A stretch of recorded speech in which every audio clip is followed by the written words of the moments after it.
Okay, I wanted to give you some other ideas of the stuff that comes with this and a couple tools that I missed and a little trick here.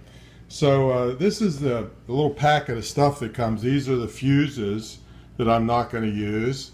They give you plenty of connectors for little stuff, and then a variety of other connectors that fit all kinds of battery posts. And this is to mount the thing against the firewall, but they also give you some other screws for all kinds of stuff like that.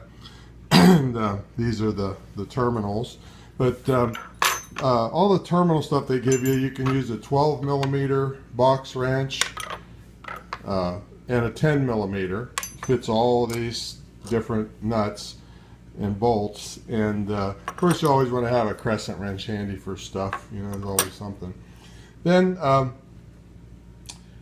one thing that I figure, once I mount this thing up under the interior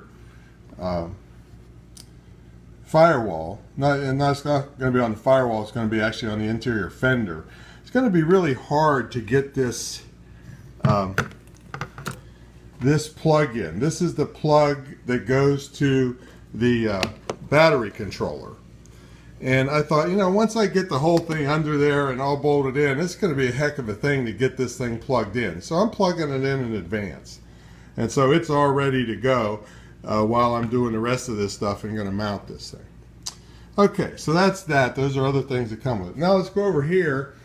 And this is the fantastic manual that comes with this thing. It's full color. It's very comprehensive, far more information than I really want to know, tell you the truth. But let's look through this. It has a table of contents, and it tells you about the different kind of split charging systems. It has a glossary of terms for us newbies that you know, don't do this every day. Basic wiring diagram. I know I got some glare on there, so I'll keep picking it up. Then before installation, it tells you how to test your alternator. That's going to be the first thing we do. Safety on taking the negative terminal off, and you know what happens if your vehicle, you're not supposed to take the negative terminal off. Then you got to do some other stuff. This is the diagram that I'll be using without the fuses.